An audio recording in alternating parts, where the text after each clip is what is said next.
ये हैं 27 वर्षीय युवराज, जो गुड़गांव की एक कंपनी में काम करते थे और ये नोएडा के रहने वाले थे। हुआ कुछ ऐसा, ये गुड़गांव से अपनी जॉब करके जब वापस लौट रहे थे तो रास्ते में एक लगभग 150 सेक्टर के पास एक बड़ा सा गड्ढा खुदा हुआ था, जहां फॉग कोहरा की वजह से रास्ता दिख नहीं रहा था। इन्होंने अपनी गाड़ी मोड़ी जहाँ 90 डिग्री का यू टर्न था, आगे कुछ दिखा नहीं और गाड़ी सीधी गड्ढे में जा गिरी। वो गड्ढा था, एक कंस्ट्रक्शन का काम चल रहा था, जिसके कारण उस गड्ढे में बारिश का पानी भर गया था। फिर क्या था, गाड़ी सीधी गड्ढे में गिर गई जाके, और युवराज जैसे तैसे गाड़ी के छत पे खड़ा हो गया और उसने अपने पापा को कॉल किया कि पापा मेरी गाड़ी एक गड्ढे में गिर गई है, मुझे बचा लो आके। उसके पापा ने पुलिस को कॉल किया, एनडीआरएफ की टीमों को कॉल किया, एनडीआरएफ की टीम वहाँ पहुँची, पुलिस वहाँ पहुँची, लेकिन वो लड़का युवराज जो था वो अपनी गाड़ी के छत से खड़े होके टॉर्च दिखा रहा था, फ्लैश लाइट, मोबाइल की फ्लैश लाइट चला रहा था और कह रहा था मुझे बचा लो, मुझे बचा लो। लेकिन एनडीआरएफ की टीमें, एसडीआरएफ की टीमें वहाँ खड़े होके खिलवाड़ कर रही थीं। कोई कह रहा था कि पानी ठंडा है, उतरूँगा तो सर्दी लग जाएगी। कोई कह रहा था कि यहाँ कंस्ट्रक्शन का काम चल रहा है, मैं नीचे जाऊँगा तो सरियाँ लग जाएंगी। वो लड़का वहाँ खड़े होके उम्मीद कर रहा था कि मुझे कोई बचाएगा आके, लेकिन ऐसा नहीं हुआ। काफ़ी देर ये सब चलने के बाद वहाँ एक डिलीवरी वर्कर पहुँचा, डिलीवरी बॉय पहुँचा, जो कोई डिलीवरी देने जाने वाला था। उसने 2 मिनट खड़े होकर वो नज़ारा देखा। देखने के बाद वो लोग वही बातें कर रहे थे कि मैं नहीं जाऊँगा, ठंडा पानी है या सरियाँ हैं इसमें। डिलीवरी बॉय ने बोला कि आप लोग यहाँ पे ये कर रहे हैं, लाइए मैं जाता हूँ। डिलीवरी बॉय ने अपने कमर में रस्सी बांधी और वो उस गड्ढे में उतर गया। लगभग 50 मीटर तक वो अंदर गया। तब तक क्या था कि लड़का डूब चुका था, उसकी कार डूब चुकी थी और शायद वो पंचतत्व में विलीन हो चुका था। काफ़ी उसने ढूंढा, वहाँ कोई नहीं मिला, वापस आया।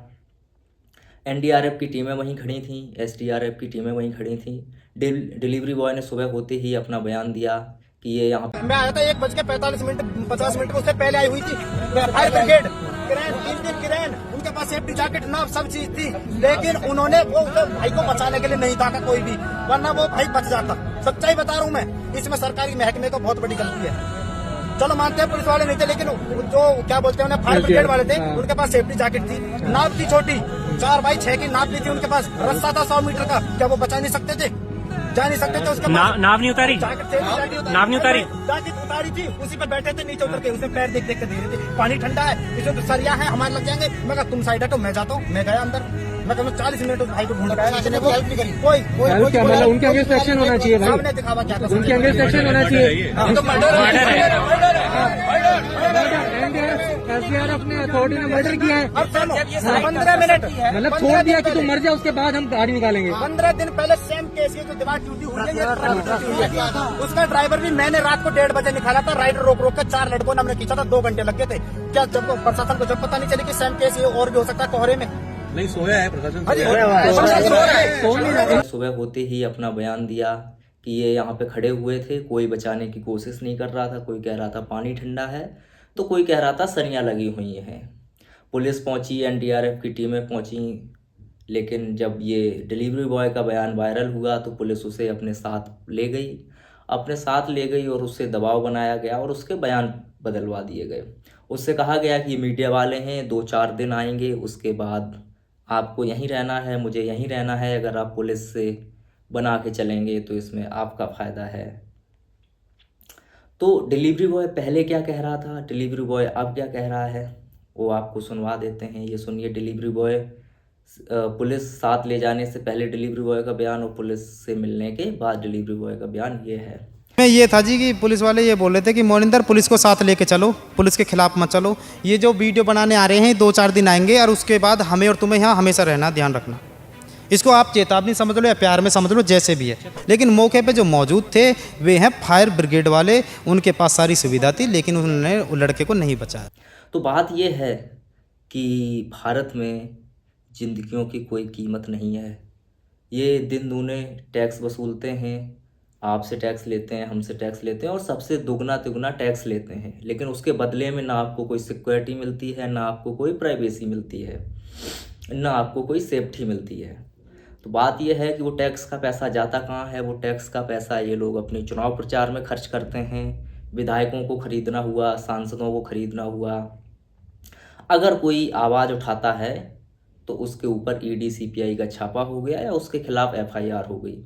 तो ये इंडिया है, आपसे टैक्स वसूला जाता है, लेकिन आपके सेफ्टी के लिए, आपकी प्राइवेसी के लिए यहाँ पे कोई ख्याल नहीं रखा जाता है। अगर उस वक्त टीम एनडीआरएफ की, एसडीआरएफ की वहाँ पहुँची थी, उस लड़के को बचाया जा सकता था, लेकिन शायद उनके पास इक्विपमेंट ना रहे हों। ये सिस्टम की नाकामी है।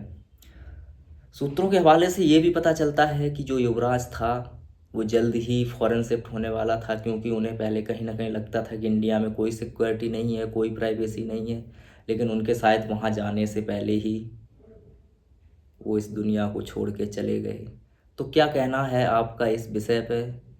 आप टैक्स देते हैं लेकिन आपको सेफ्टी नहीं मिलती है, प्राइवेसी नहीं मिलती है, और उसके बाद भी कोई जो गौतम बुद्ध नगर की डीएम हैं जिनके अंडर डिस्ट्रिक्ट का पूरा कार्यभार आता है, उनकी कोई जवाबदेही नहीं है। घटना को 4-5 दिन हो गए हैं, वो अभी तक घटना स्थल पर नहीं पहुंची हैं। उसके बाद वो घटना स्थल पर पहुंची भी तो मीडिया से कोई बात नहीं की, कोई जवाब नहीं दे रही है, क्योंकि रीज़न है कि जो उनके पिताजी हैं वो मुख्य चुनाव आयुक्त ज्ञानेश कुमार हैं।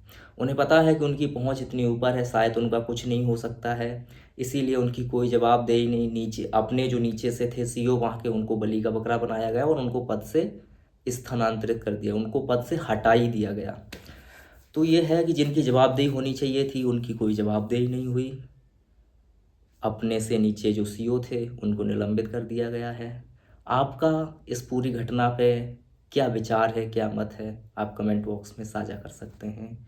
बाकी आप अपना खुद ख्याल रखें, क्योंकि सरकारें आपसे टैक्स लेंगी, आपका ख्याल नहीं रखेंगी, आपको कोई सेफ्टी नहीं देंगी, आपकी कोई प्राइवेसी नहीं देंगी। इसलिए आप अपना ख्याल खुद रखिए। इन सरकारों के, इन सिस्टम के और इन अधिकारियों के भरोसे बिल्कुल भी मत बैठिएगा।